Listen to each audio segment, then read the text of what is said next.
नमोस्तु नमोस्तु नमोस्तु।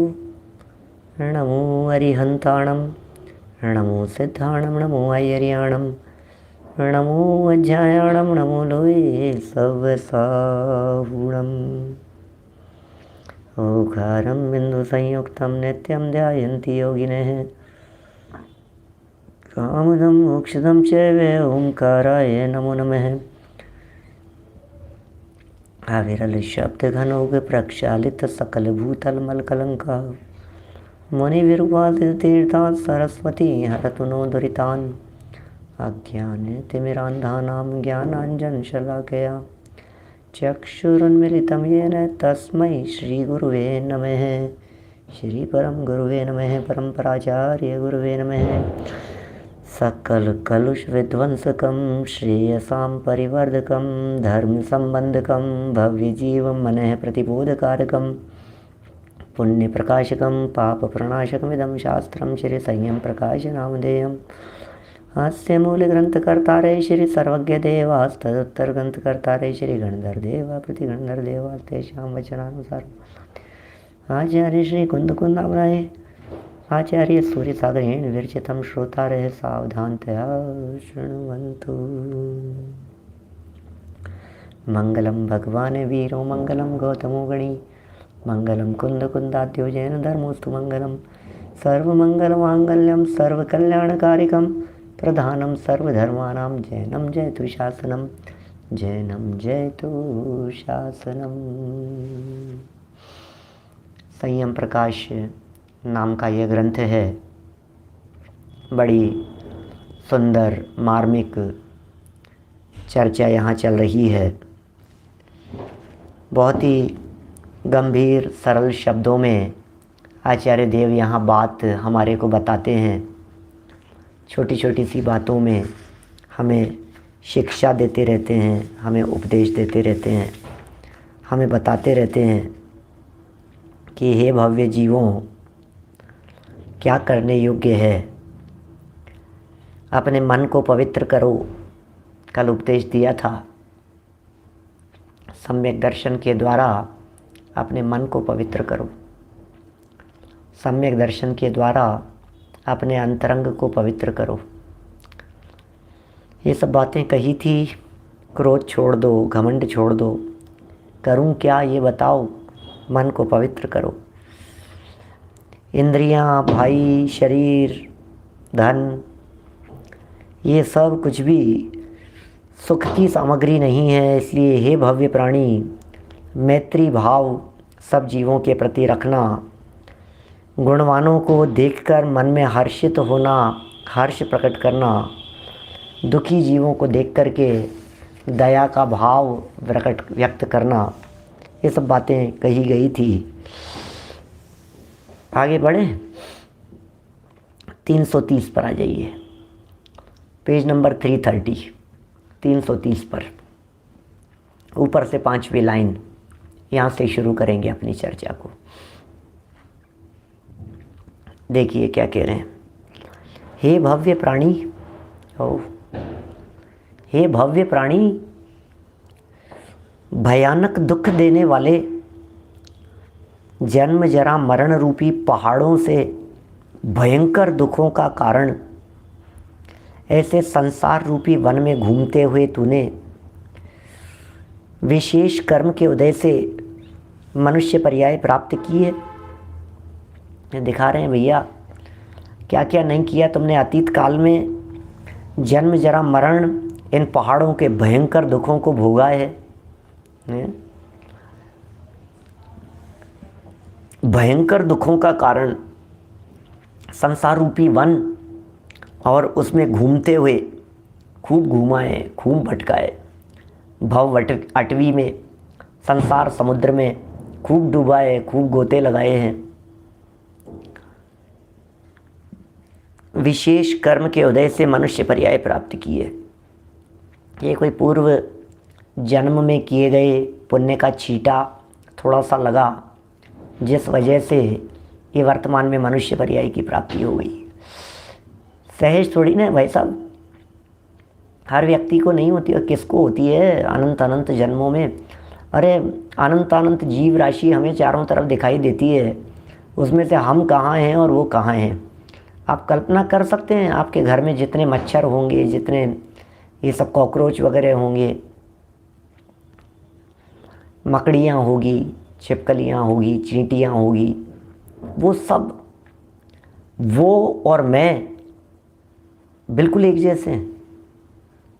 फील करने के लिए कहता हूँ, फील करने के लिए कहता हूँ, थोड़ा सा महसूस कीजिए थोड़ा सा कि वो और मैं दोनों एक ही हैं। अरे यार ये दशा, मैं यहाँ से मर कर के ये जो चींटियों का झुंड दिखाई दे रहा है, क्या माने ये चींटियों का झुंड, और उसमें 150 चींटियाँ इधर उधर दौड़ रही है, और उस झुंड का हिस्सा मैं भी किसी ज़माने में हुआ करता था। ओह, ये क्या कह रहे हैं ये। और फिर कोई एक विशेष जाति का पुण्य का उदय आ गया। कहाँ उठ करके कौन सी जगह पर आ गए भैया, हम कहाँ आ गए हैं। ये हम जिस जगह पर आ गए हैं ये बहुत बहुत ऊंची जगह है। और ये मनुष्य पर्याय प्राप्त की तो भी यदि तू धार्मिक क्रियाओं में प्रवृत्त नहीं होगा तो हे प्राणी, तू अपने को ठगा गया है, समझ। ओह, ये बहुमूल्य चीज़ को प्राप्त करके कव्वे उड़ाने जैसा काम कर रहा है। कव्वे उड़ा रहा है नदी किनारे बैठ करके, पत्थर फेंक रहा है समुद्र के अंदर, एक एक रत्नों को पत्थर समझ करके फेंक रहा है। ये मनुष्य जीवन के बहुमूल्य रत्न ये इसी तरह से बर्बाद हो रहे हैं। हमें इसकी कीमत समझ में नहीं आ रही है।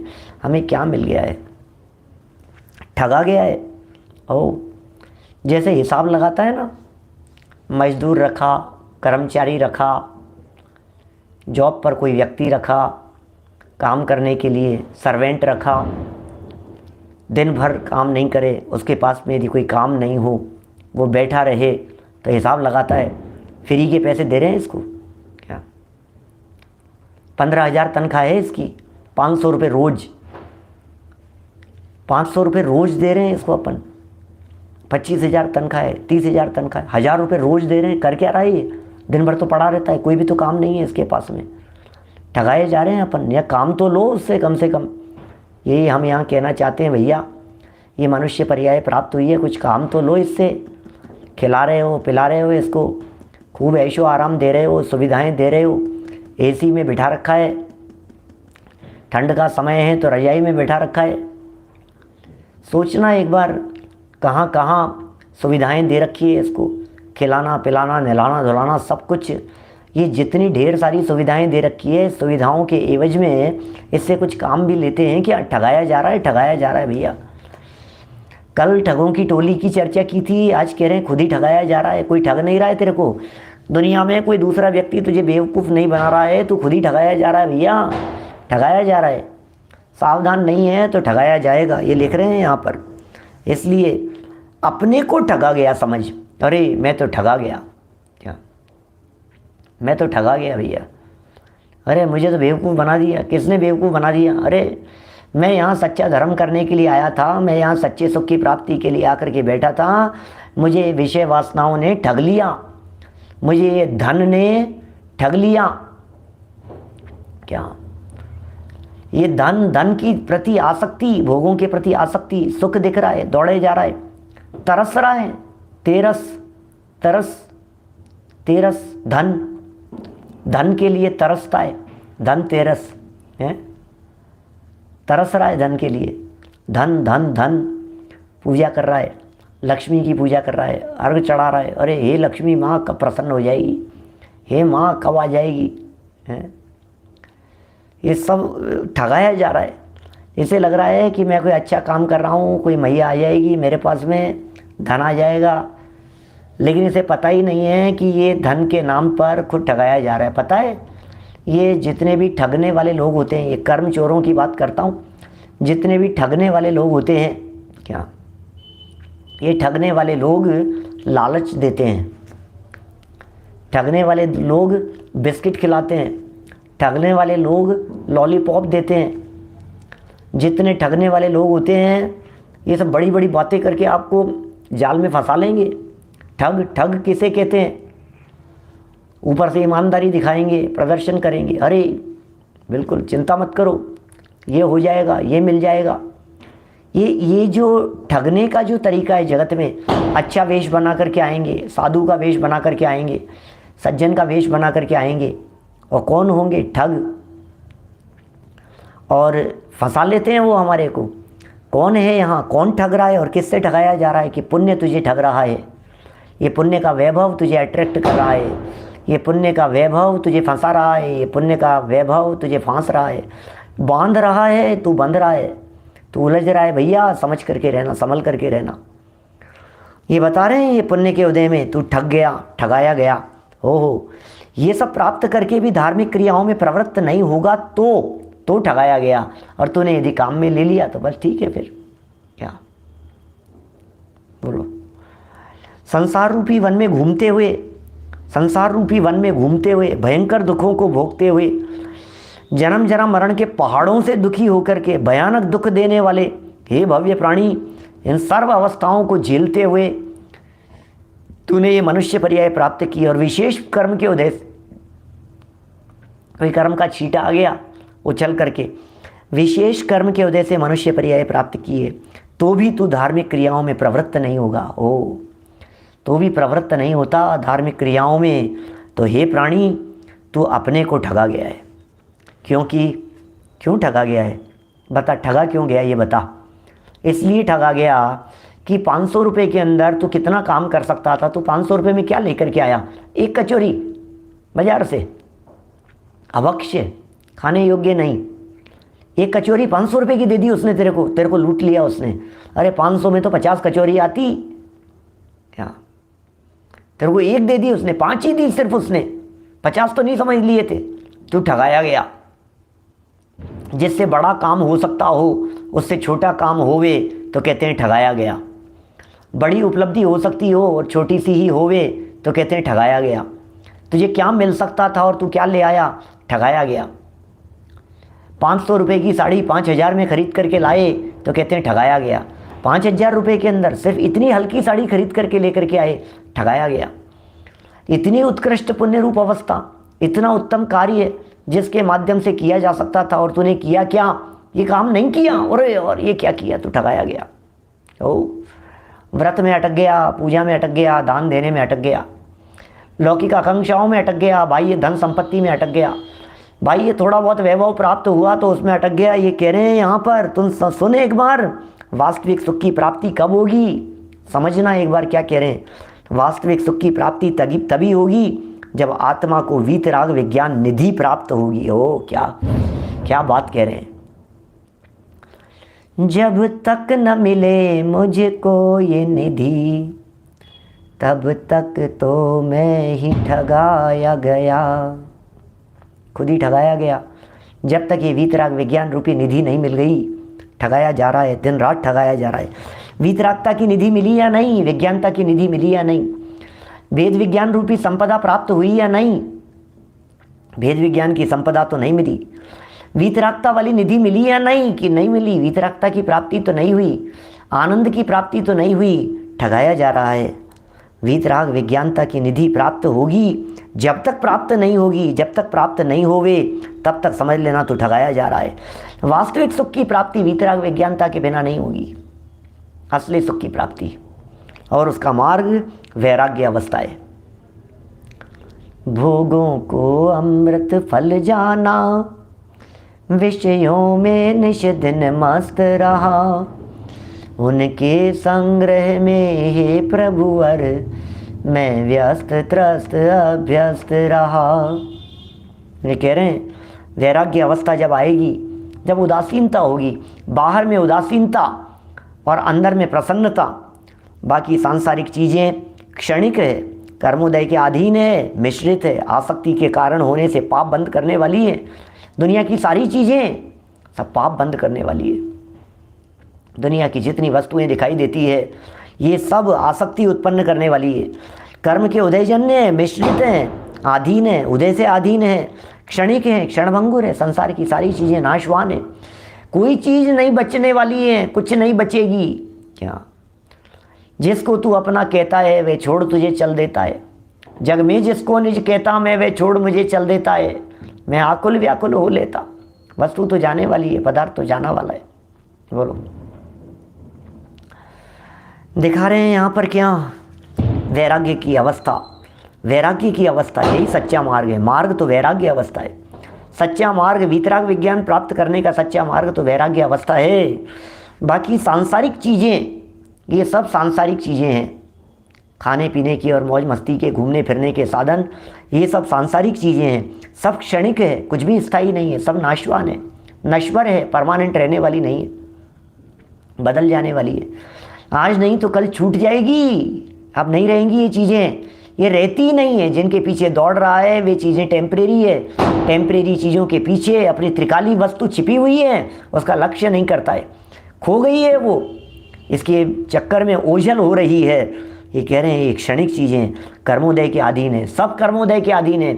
शरीर कर्मोदय के अधीन है, संयोग कर्मोदय के अधीन है, परिस्थितियाँ कर्मोदय के अधीन है, अनुकूलताएं प्रतिकूलताएं सब कुछ कर्मोदय के अधीन है, तेरे अधीन नहीं है। ये कहना चाह रहे हैं कर्मोदय के अधीन है, इट मीन्स मेरे अधीन नहीं है। जब मेरे अधीन नहीं है तो अधीन करने का प्रयत्न मत करना। क्या दिखा रहे हैं?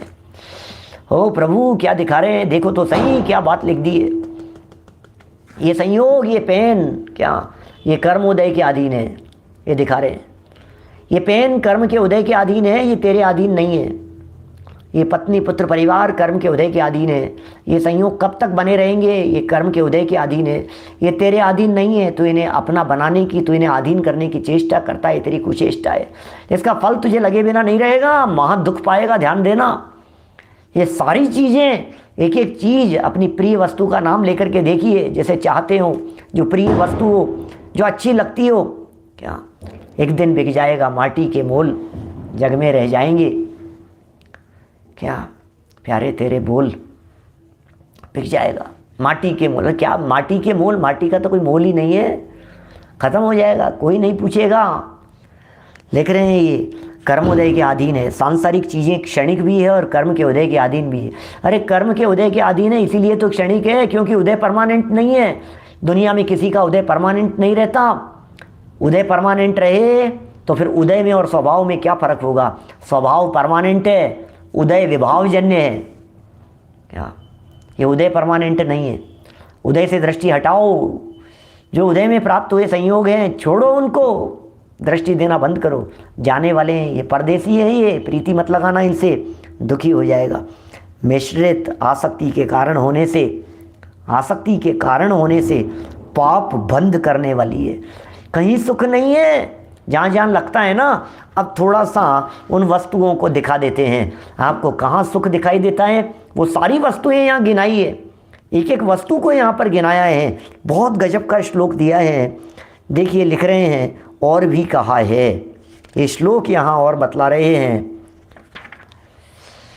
शार्दुल विक्रीडित छंद है, बड़ी सुंदर धुन भी है इसकी। पहली लाइन में एक अक्षर की कुछ कमी दिख रही है, नृपालावयम ऐसा लगना चाहिए, व और आना चाहिए बीच में। पढ़ता हूँ, देखो सुनना। भोगे रोग भयम कुले च्युति भयम वित्ते नृपालावयम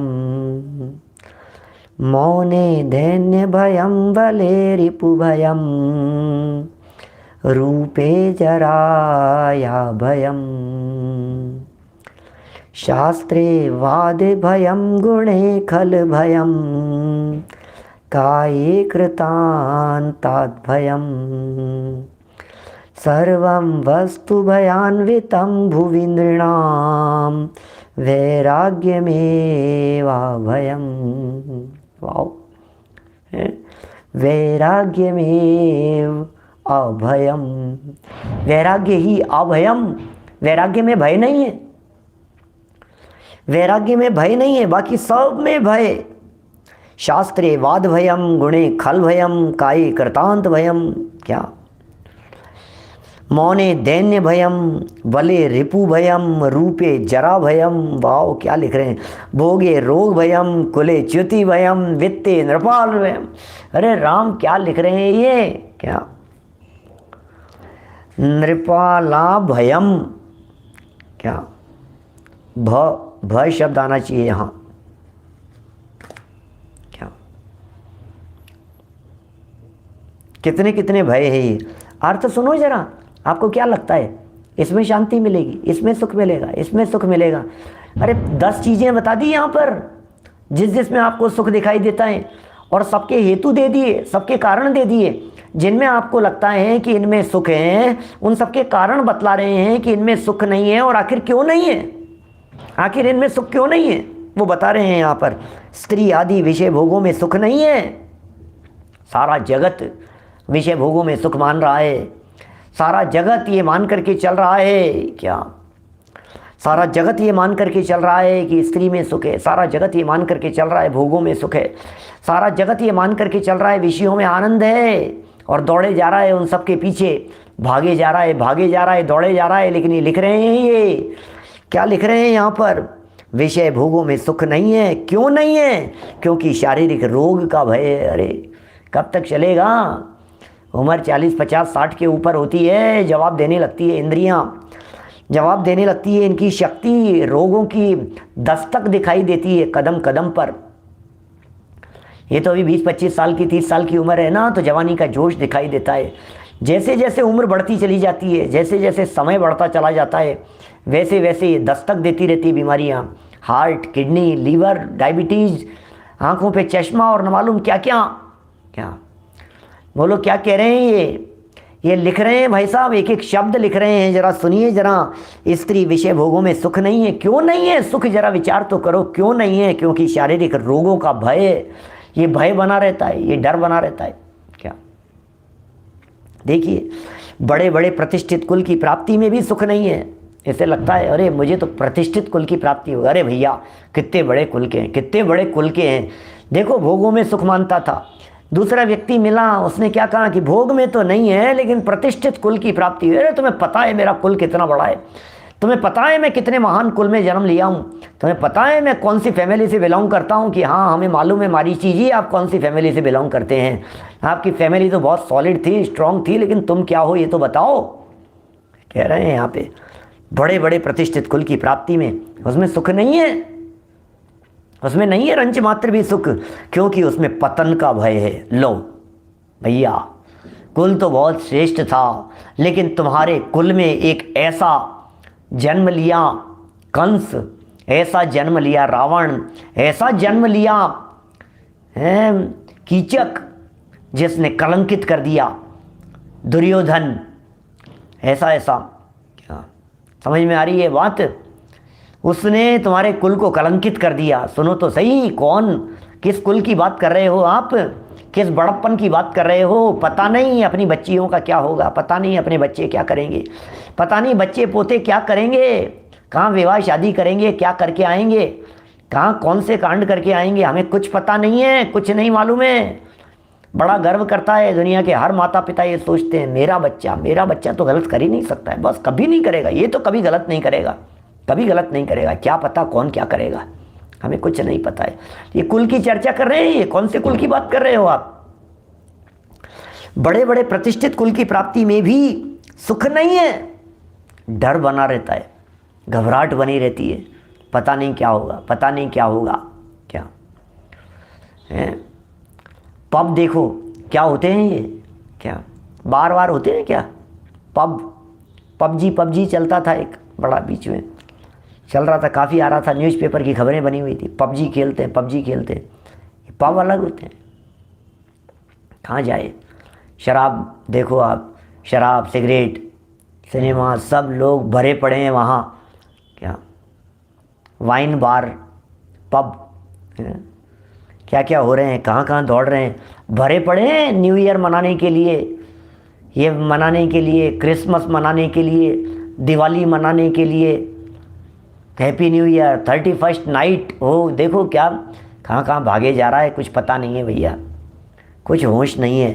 प्रतिष्ठित कुल की प्राप्ति और अप्रतिष्ठित काम यदि अप्रतिष्ठित है तो कौन से प्रतिष्ठित कुल की बात करें? व्यक्ति कुल से प्रतिष्ठित नहीं होता, कुल से प्रतिष्ठित नहीं होता है। क्या डिस्को में जाएं, डांसिंग, ड्रिंकिंग, बार, कहाँ कहाँ तक बात करें भैया, बड़े अनजान हैं हम तो इन सब चीज़ों से, बहुत दूर हैं। कभी कभी ऐसा लगता है लोग सोचते होंगे ये बैकवर्ड है, ये बैकवर्ड है।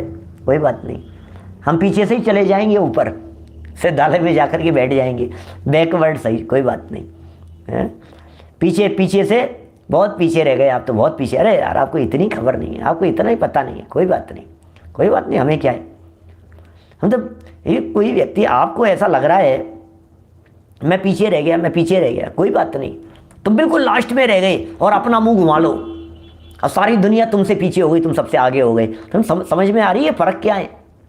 क्या कोई एक पता नहीं किसी एक बहुत पुरानी मूवी का एक ऐसा वो था, एक दृश्य इस तरह का, सारी दुनिया उसके पीछे रह गया, पीछे रह गया। और फिर क्या हुआ, वो पीछे था ना बिल्कुल लास्ट में, वो लास्ट में जो था वो सारी दुनिया मेरे से आगे निकल गई, मैं इधर पीछे रह गया। अब कोई बात नहीं, मैं बिल्कुल लास्ट था, मैंने यहाँ अपना मुंह घुमा लिया। अब फिर दुनिया कहाँ है? बोले वो सब मेरे से पीछे हो गई, मैं सबसे आगे हो गया। ये चक्कर है भाई साहब। सुनो, हमने यहाँ सबसे पीछे थे, दुनिया में सबसे पीछे थे, सबसे पीछे थे, सबसे पीछे थे हम, क्या दुनियादारी में सबसे पीछे रह गए। कोई बात नहीं, हमने मुंह घुमा लिया किधर की? मुक्ति की तरफ। जब हमने मुक्ति की तरफ मुंह घुमा लिया तो बोले सारे लोग हमसे पीछे रह गए, हम मुक्ति में फटाफट आगे निकल गए।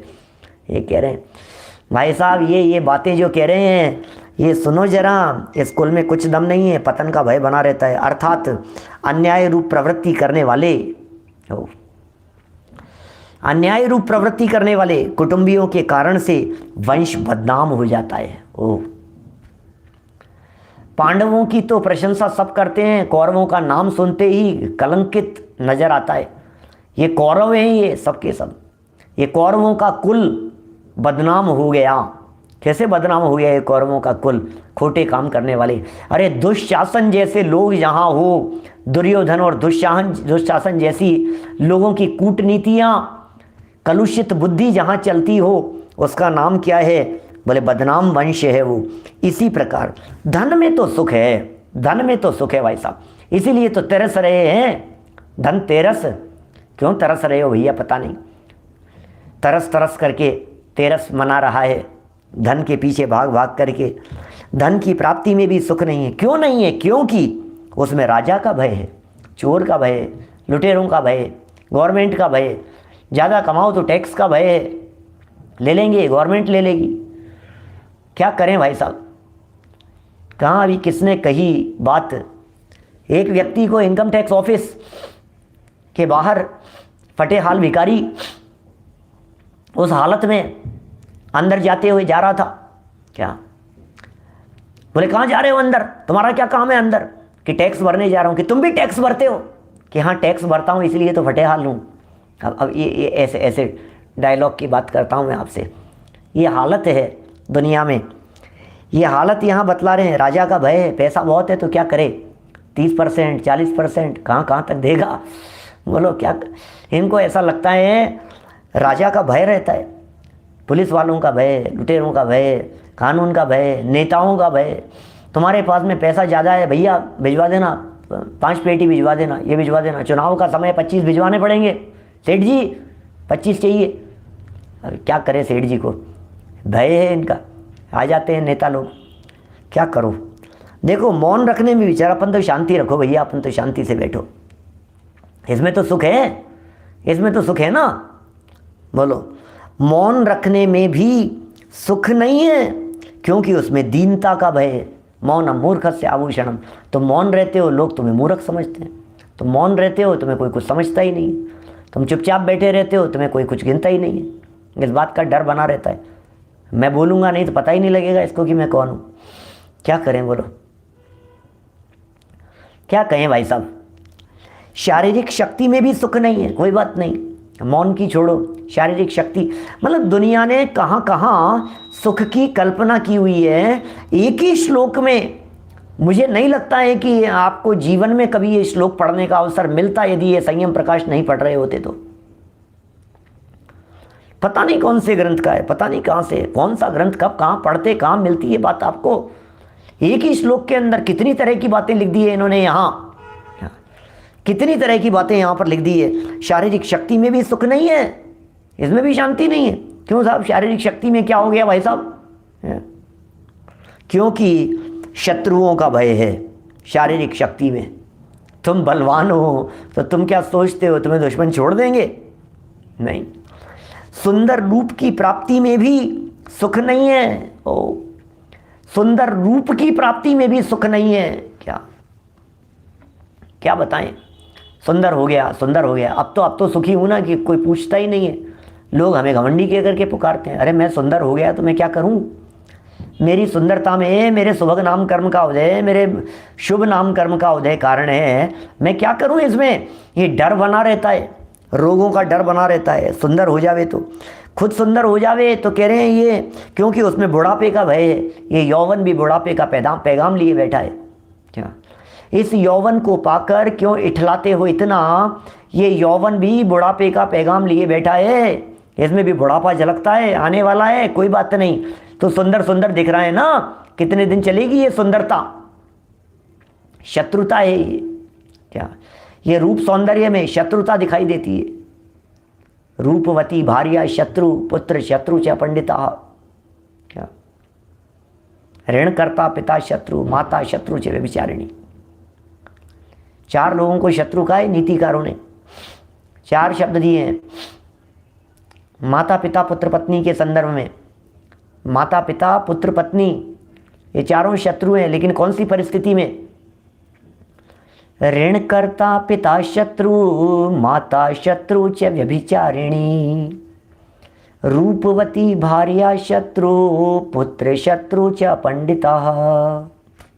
लो, पिताजी कर्ज कर्ज कर्ज कर्ज ले करके चले जाएं, मान लो उतारे नहीं कर्ज लेकर के, तो क्या होगा? वो ऋण करता पिता शत्रु है, बच्चे पूरी जिंदगी चुकाते रहेंगे, दुश्मन है वो।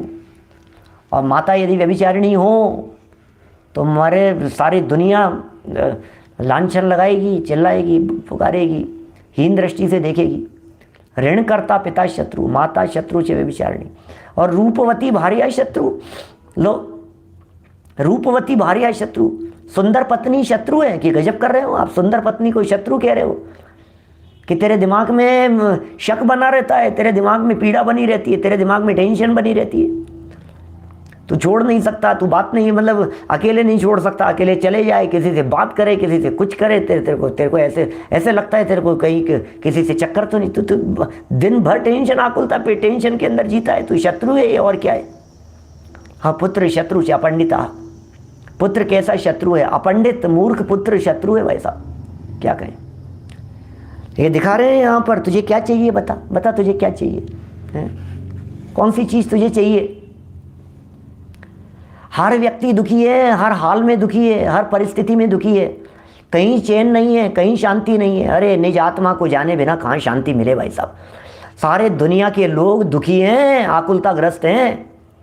अपने आप को देख लो, अपने आप को, ये चैतन्य तत्व को देखे बिना सुख शांति मिलती नहीं है। ये सुख शांति नहीं मिलने वाली है। सुख तेरे भीतर भरा हुआ है, तू बाहर में सुख तलाश रहा है क्या? रंच मात्र सुख नहीं है, रंच मात्र भी क्या करेगा? सुंदरता का क्या करेगा? शरीर का क्या करेगा? आगे देखो, एक एक स्टेप पर ऐसी चर्चाएं की है इन्होंने। शारीरिक शक्ति में भी सुख नहीं है क्योंकि शत्रुओं का भय है। सुंदर रूप की प्राप्ति में भी सुख नहीं है क्योंकि डर है बुढ़ापा नहीं आ जाए, डर है चेहरा नहीं बिगड़ जाए। क्या धूप में निकला न करो रूप की रानी, गोरा रंग काला ना पड़ जाए। अब ये क्या क्या क्या हालत है? अरे सन स्क्रीन लगाओ, ये लगाओ, ये लोशन लगाओ, धूप में नहीं, इसमें नहीं, काला पड़ जाएगा। अरे ज़्यादा इसमें नहीं, ओ बिना इसी के नहीं, धूल में नहीं, इसमें नहीं। है क्या मूर्खों जैसी बात कर रहा है? तुझे कहाँ तक टिकाएगा, कहाँ तक बचाएगा? तो इसे तेरे बचाने से बचेगा क्या ये शरीर? क्या कुछ नहीं है। ये बचाने से बचता नहीं है, ये संभालने से संभलता नहीं है, ये टिकाने से टिकता नहीं है। ये रूप और सौंदर्य आज तक किसी का नहीं टिका है, क्षण मात्र के अंदर गायब हो जाता है भाई साहब। क्या क्षण मात्र में देखते ही देखते हैं कुष्ठ रोग के अंकुर फूटते हुए नजर आते हैं। देखते ही देखते क्या होता है? शरीर काला पड़ जाता है। देखते ही देखते झुर्रियाँ पड़ने लग जाती है। हो देखो जरा, सुंदर रूप की प्राप्ति में भी सुख नहीं है क्योंकि बुढ़ापा खतरनाक है। बुढ़ापे की हालत तो बहुत खतरनाक होती है भाई साहब। ये बुढ़ापे की हालत को जवान लोग नहीं समझ पाते हैं। क्या समझते ही नहीं है ये जवान लोग, इनको दिखता ही नहीं है वो बुढ़ापे की दशा। लेकिन बुढ़ापे की दशा में जब रोग आकर के घेरते हैं, जब बिस्तर पकड़ लेते हैं, जब खाट पकड़ लेते हैं, जब सूसू पॉटी उन्हीं बिस्तरों के ऊपर होती है, जब वॉशरूम जा नहीं सकता है, जब पड़ा रहता है बिस्तरों के ऊपर, जब खाट पकड़ लेती, क्या हालत होती है। और आनी है सबकी ये दशा, हड्डियाँ कमज़ोर हो जाती है, कांच की तरह दिखाई देती है हड्डियाँ। एक ठोकर लगती है, थोड़ा सा फ्रैक्चर हो जाता है, बाथरूम में गिर जाता है, सर पर चोट लग जाती है, याददाश्त चले जाती है, दिमाग बहक जाता है, बहकी बहकी बातें करने लगता है।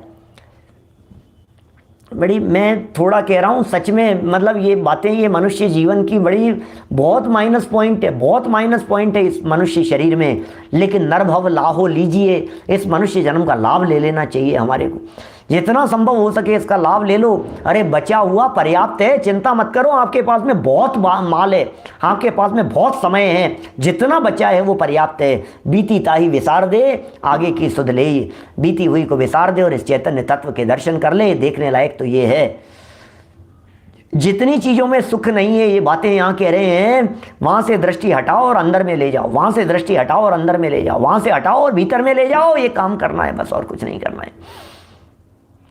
एक तू ही धनवान है चेतन, एक तू ही धनवान है बस, सच में एक तू चैतन्य तत्व, तू धनवान तत्व है।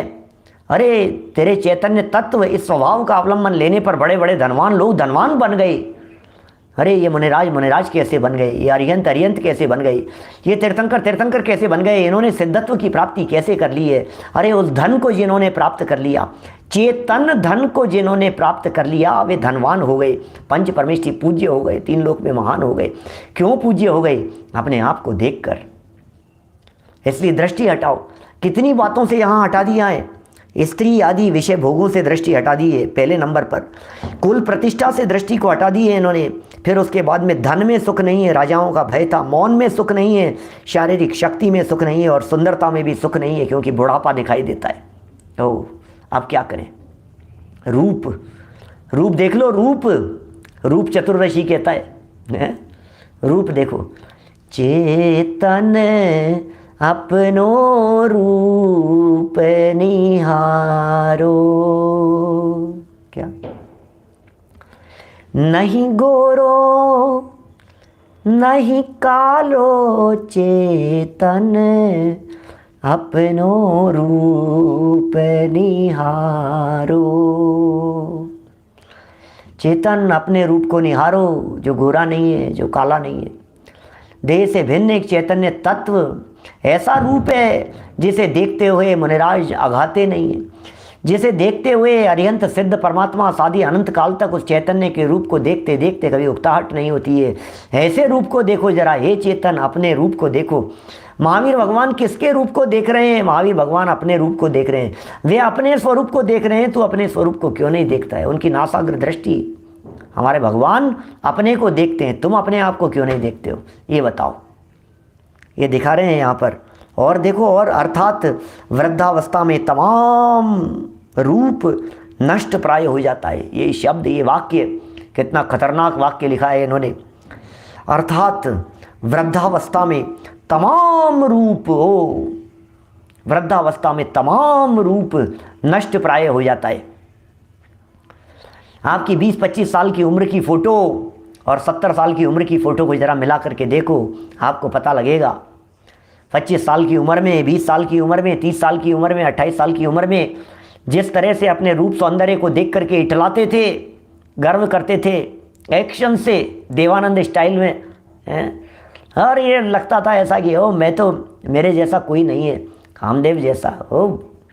अपनी फ़ोटो और स्टाइल में, स्टाइलिश फ़ोटो। आजकल तो सेल्फी के ज़माने हैं, सेल्फी ले करके ज़रा इस सेल्फी का मिलान करना अपनी 70 साल की उम्र से, 80 साल की उम्र से, फिर देखना जरा, अरे पहचान नहीं पाएगा। फिर बच्चे पोते कहते हैं, दादी ये आप ही की फ़ोटो है क्या? अच्छा दादा ये आप ही की है क्या? बोलो क्या बताएं, मेरी यहाँ, और आप तो बहुत सुंदर लगते थे। ये क्या हुआ? एक जोक याद आ गया मेरे को। एक बच्चा अपने माता पिता के उसके शादी का एल्बम देख रहा था, और एल्बम देखते देखते, जोक है, मजाक की बात है, वो बच्चा अपनी मम्मी से पूछा कि मम्मी ये हैंडसम अंकल कौन है? बोले बेटा ये तेरे पापा हैं। तो फिर ये मेरे पापा हैं तो अपन इस गंजे के साथ में क्यों रहते हैं? जोक था सिर्फ, पहचानने में नहीं आती है शक्ल। समझना मैं क्या कह रहा हूँ। 20 साल बाद में अपनी शक्ल खुद नहीं पहचानता है, दूसरे नहीं पहचानते, मुंह बना बना करके फोटो खिंचवाता है। कौन देखता है, कौन पहचानता है तेरी फोटो को? अखबार में छपी थी, खुद संभाल करके रखता है। 40-40 साल पहले की फोटोएं दिखाई देती है क्या? ये फोटो दिख रही है, मेरी थी तो तुम्हारी है क्या? सच में तुम्हारी है क्या? पहचानने में तो नहीं आ रही है, तुम्हारी है क्या? क्या क्या तुम्हारी क्या कर रहा है? इस जीते जी तेरी फोटो, तेरी शक्ल कोई नहीं पहचान पा रहा है, तू खुद नहीं पहचान पा रहा है। जीते जी की बात कर रहा हूं मैं क्या? सोचना जरा, ये दिखा रहे हैं यहाँ वृद्धावस्था में तमाम रूप सौंदर्य सब नष्ट प्राय हो जाता है। 80 के दशक की फिल्म हीरोइन है, आज देखो जरा उनकी शक्ल। कभी कभी ऐसे दृश्य आप देखो, वो क्या दिखते थे और आज क्या दिखते हैं, क्या है शक्ल, सब धूल चाट रहा है चेहरा लगा लगा करके, मेकअप कर करके, ऊपर से पापड़ियाँ उतर रही हैं, कुछ नहीं है, अंदर की चीज़ बाहर निकल रही है। देखो वृद्धावस्था में तमाम रूप उर्दू शब्दों के कैसे प्रयोग करते हैं यहाँ, नष्ट प्राय हो जाता है। विद्वत्ता प्राप्ति में भी सुख नहीं है। क्यों भैया, विद्वत्ता प्राप्ति में क्या तकलीफ है? इसमें तो बड़ी शांति होगी क्या? विद्वत्ता प्राप्ति में तो, इसमें तो सुख मिलेगा। भाई साहब क्या बात कर रहे हो यार, विद्वान है भाई साहब, विद्वानों की तो बात ही क्या है। अरे विद्वानों की बात, क्योंकि उसमें शास्त्रार्थ का भय जचे। जो कोई व्यक्ति कुछ भी प्रश्न पूछता है यार, मुझे कोई सारे प्रश्नों का, मैं कोई भगवान हूँ क्या, मुझे कोई सारे प्रश्न? नहीं साहब, आपको जवाब देना पड़ेगा साहब, आपको जवाब देना पड़ेगा। कि क्यों? कि पंडिताई पढ़ी है तुम्हारे माथे पे, तुम्हें जवाब देना पड़ेगा। शास्त्रार्थ का भय रहता है क्या? जब ओपन डिबेट होती है, जब शास्त्रार्थ होते हैं, ये पुराने जमाने का श्लोक है, शास्त्रार्थ हुआ करते थे पहले के ज़माने में। तुम पंडित हो, आ जाओ शास्त्रार्थ के लिए, मैदान में उतर करके आओ। खुले मैदान में महाराजा बैठे हुए हैं, विद्वान लोग बैठे हुए हैं, इधर से ये बोलेगा और उधर से वो तर्क करेगा। ऐसे शास्त्रार्थ हुआ करते थे पहले के ज़माने में। भय बना रहता है, तुम ज़्यादा ज्ञानी हो ना, जवाब दो हमारे प्रश्नों का, हमारे प्रश्नों का जवाब दो, तुम्हें क्या कहना है। तो कुछ नहीं है, शास्त्रार्थ का भय बना रहता है। ये डरता है व्यक्ति, कहाँ डर नहीं है? अरे डर तो अंदर नहीं है, स्वभाव को देखने पर भय नहीं है। बाहर में चारों तरफ भय भय भय भय का वातावरण है, अंदर में अपने स्वभाव को देखो और निर्भय हो जाओ। ये निर्भय होने का मार्ग है। ये भय दिखा रहे हैं दृष्टि हटाने के लिए, ये भय कोई डराने के लिए नहीं दिखा रहे हैं क्या? समझ में आ रही है बात? ये जितने भय दिखा रहे हैं, ये सारे भय आपको डराने के लिए नहीं दिखा रहे हैं। ये सब ये दिखा रहे हैं कि ये तुम नहीं हो, इसलिए इनसे मत डरो। अपने रूप को देखो, अपना जो चैतन्य रूप है, अपना जो चैतन्य स्वरूप है, उसमें नहीं है ये कुछ भी।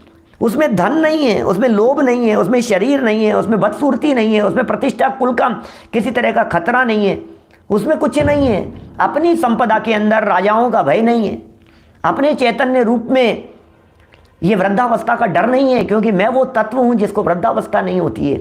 जरा देखो अपने उस चैतन्य स्वरूप को जिसमें वृद्धावस्था नहीं है, जिसमें बुढ़ापा नहीं है। अरे अजर अमर तत्व हूँ भैया मैं, मेरा कहाँ बुढ़ापा, मुझ में बुढ़ापा नहीं है, मैं बुढ़ापे से परे तत्व हूँ। ये क्या बातें हैं भाई साहब। संसार की नश्वरता भी दिखा रहे हैं, जगत का स्वरूप भी बतला रहे हैं, चैतन्य स्वरूप को भी दिखा रहे हैं, बाहर से हटाने की बात भी कह रहे हैं, अंदर में लगाने की बात कह रहे हैं। ये कोई गजब गजब की बातें हैं। शास्त्रार्थ का भय किनको? विद्वत्ता के। गुणों की प्राप्ति में भी सुख नहीं है। अरे बाप रे, क्या बात कह रहे हो भाई? गुणों की प्राप्ति में भी सुख नहीं है क्या? गुणों की प्राप्ति में क्या प्रॉब्लम है? गुणों की प्राप्ति में क्या हो गया? तो ये कह रहे हैं क्योंकि उसमें दुष्टों का भय है। लो हिसाब, हमें गुणों की प्राप्ति हो गई, इसमें दुष्ट लोग क्या करेंगे? कि नहीं, दुष्ट लोग बहुत हैं, उन्हें गुण नहीं सुहाते हैं क्या? आपके गुणों को देख देख करके वे दुष्ट लोग तुम्हारे पीछे पड़े रहेंगे। ये गुणों की प्राप्ति में तकलीफ है।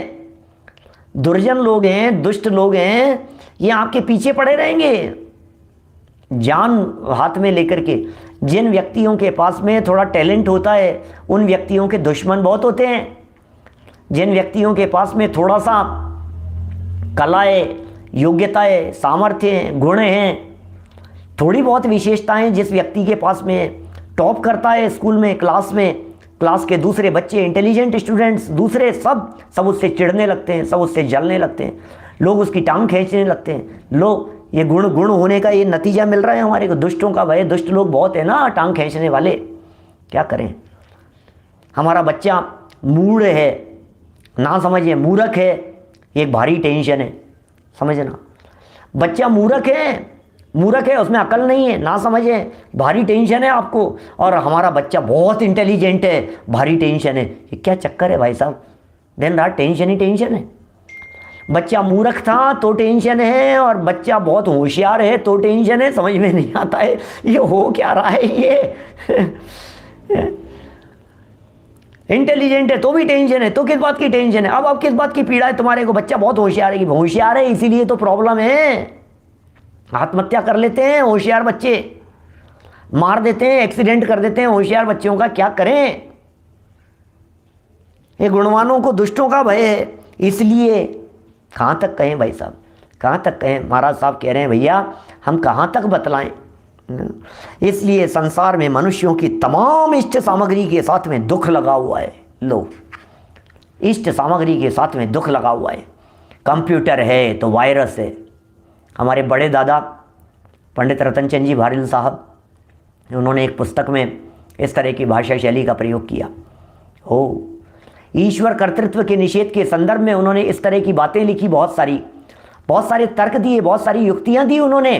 दादा ने ऐसा लिखा वहाँ पर, उन्होंने कहा सुनो, जैसा ये वाक्य है ना, मनुष्यों की तमाम इष्ट सामग्री के साथ में दुख लगा हुआ है, उसी तरह से उन्होंने वहाँ तर्क दिए। अरे यदि ईश्वर ने कंप्यूटर बनाए तो वायरस क्यों बना दिए। ईश्वर ने यदि ये सुंदर शरीर बनाया है तो इसे रोगों से क्यों घेर लिया गया। ईश्वर ने यदि सुंदर सुंदर फ्लावर बनाए हैं, फूल बनाए हैं, तो उनमें कांटे क्यों लगा दिए हैं। ईश्वर ने यदि सुंदर सुंदर चंदन के वृक्ष बनाए हैं तो उन्हें सर्पों से क्यों लपेट दिया। ईश्वर ने यदि धन संपत्ति बनाई है तो जगत में लुटेरों को क्यों पैदा कर दिया। ये सब परस्पर विरोधी चीजें।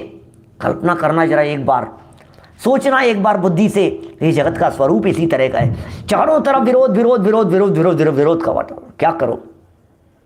सब जगह पर जितनी इष्ट सामग्री आपको दिखाई देती है, जितनी अनुकूलताएं आपको दिखाई देती है, जितना आपको ऐसा लगता है ये अनुकूलता, ये अनुकूलता, ये इष्ट सामग्री, ओ मजा आ गया, मजा आ गया। क्या इष्ट सामग्री, वो इष्ट के पीछे अनिष्ट छिपा हुआ है, अनिष्ट छिपा हुआ है। जिसको जो अच्छा समझ रहा है उसके पीछे ये सब चीज़ें तकलीफ देने वाली ये सब छिपी हुई है। इतने अच्छे अच्छे कंप्यूटर, चलती चलती फाइल बंद हो जाती है, करप्ट हो जाती है। लो क्या करो भाई साहब, सर पकड़ लो अपना, कुछ नहीं है। जिस दिन 1 सेकंड भी नहीं लगती है आपको मेल भेजने में, लेकिन जिस दिन कोई इंपॉर्टेंट काम होता है ना, कोई ज़रूरी काम होता है, उसी दिन कंप्यूटर हैंग हो जाता है, फाइल अटैच नहीं होती है, ये नहीं होती है, इंटरनेट काम नहीं कर रहा है, पहुँच ही नहीं रही है, इमरजेंसी है। क्या क्या हो क्या गया, ये काम तो 2 मिनट का ही था, फिर क्या हो गया। आज ही होना था ये सब, कि हाँ भैया आज ही होना था, क्या करो। ये सब जगत के स्वरूप हैं, ये सब संसार के स्वरूप हैं भाई साहब, क्या बोलो। इसलिए संसार में मनुष्यों की, हमें मनुष्य जीवन की प्राप्ति हुई है। मनुष्यों के संदर्भ में कह रहे हैं, संसार में मनुष्यों की तमाम इष्ट सामग्री के साथ में दुख लगा हुआ है। तमाम इष्ट सामग्री के साथ में, बोलो आपको क्या इष्ट लगता है। धन, तन, यौवन, बोलना, 3 शब्द दिए, सबकी व्याख्या आ चुकी है यहां पर। धन, तन, यौवन, जन, जन, धन, तन और यौवन। बोलो, जन धन तन यौवन सब ही कुछ व्यर्थ प्रतीत हुए हैं यहाँ। सब व्यर्थ दिखाई दे रहे हैं। अरे ये जन काम नहीं आएंगे, अरे ये धन काम नहीं आएगा, ओ ये जन काम नहीं आएगा, ये धन काम नहीं आएगा, ये यौवन काम नहीं आएगा। ये सब नश्वर दिखाई दे रहे हैं। सब कुछ हमारे को क्षणिकता दिखाई दे रही है, सब कुछ क्षण भंगुर दिखाई दे रहा है। ये तमाम इष्ट सामग्री, नाम तो लो आप, कौन सी इष्ट सामग्री की बात कर रहे हो। भाई भतीजे, चाचा, मामा, दादा, बाबा, बेटे, पुत्र, भाई, नाम तो लो आप, किसका नाम ले रहे हो। सुंदर गाड़ी, अच्छी गाड़ी, महंगी गाड़ी, बंगले, नौकर चाकर, सुविधाएं, तमाम इष्ट सामग्री की बात कर रहे हैं। अरे ये जो हमारे सेवक हैं, ये ही रक्षक ही हमारे भक्षक बन जाते हैं। ये इष्ट सामग्री थी, हमने हमारी सुरक्षा के लिए रखा था, 20 साल से हमारे यहाँ काम करता था और आज चकमा दे करके चला गया। बुजुर्ग दादा दादी की हत्या करके चला गया, लुटेरा लूट करके चला गया। आए दिन खबरें आती है इस तरह की। किसे इष्ट कह रहे हो? कौन सी इष्ट सामग्री है? दुनिया में कोई सामग्री इष्ट नहीं होती भैया, कोई सामग्री इष्ट नहीं है। जगत के पदार्थों को इष्ट अनिष्ट मानना ये बहुत बड़ी भूल है। क्या आगे बताएंगे, देखो उपाय भी बताएंगे। ये कह रहे हैं सब सामग्री के साथ में दुख लगा हुआ है। यदि भय और दुख रहित कोई वस्तु है, वो भय रहित यदि कोई वस्तु है, दुख रहित यदि कोई वस्तु है, तो वैराग्य अवस्था है जो सदा सुख देने वाली है। वाओ, क्या अंदर से वैराग्य, अंदर से चैतन्य वस्तु, चैतन्य का अवलंबन, आत्म वस्तु, त्रिकाली ध्रुव आत्म तत्व, ज्ञान वैराग्य शक्ति ते विधि फल भोगत पे विधि घटा घटी। ज्ञान भी चाहिए और वैराग्य भी चाहिए।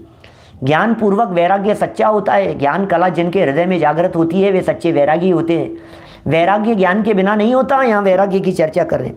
वैराग्य अवस्था में भय नहीं होता है क्योंकि ज्ञान पूर्वक है। दुख नहीं होता है। कोई वस्तु तो ऐसी है जहाँ वैराग्य अवस्था जो सदा सुख देने वाली है। ज्ञान और वैराग्य यही एकमात्र ऐसी अवस्था है जो सदा काल सुख देने वाली है। और आगे कह रहे हैं और भी कहा है, धर्माचरण से सब कुछ मिलता है। बिन जांचे, क्या बिन चिंतये धर्म सकल सुख देन। धर्माचरण से सब कुछ मिलता है। धर्माचरण से सब चीज़ों की प्राप्ति होती है। धर्माचरण से सब अनुकूलताएं मिलती है। धर्माचरण आगे प्रेरणा देने वाले हैं ये, इसलिए कह रहे हैं सुख और शांति के लिए, संतुष्टि के लिए, चैन के लिए, आनंद के लिए जिन विषयों की तरफ तुम दौड़ते हो, जिन विषयों की तरफ तुम भागते हो, दृष्टि वहाँ से हटाओ। उनमें सुख नहीं है।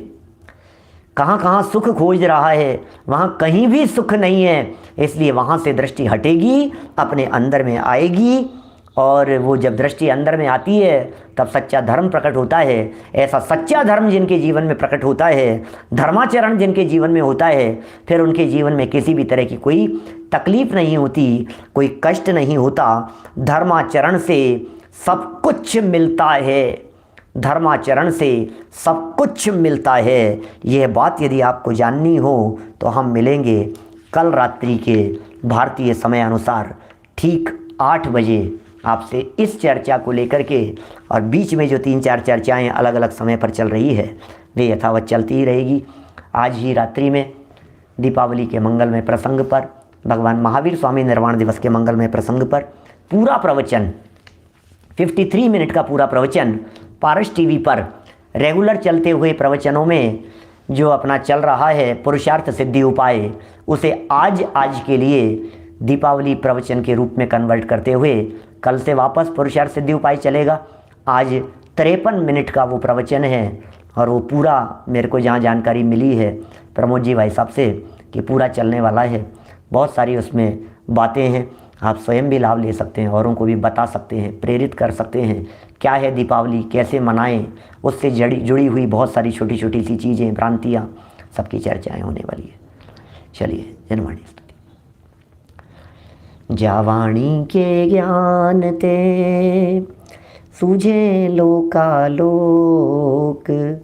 सोवाणी मस्तक नमू सदा देत हूँ ढोक, सदा देत हूँ ढोक। नमो अरिहंताण नमो सिद्धाण नमो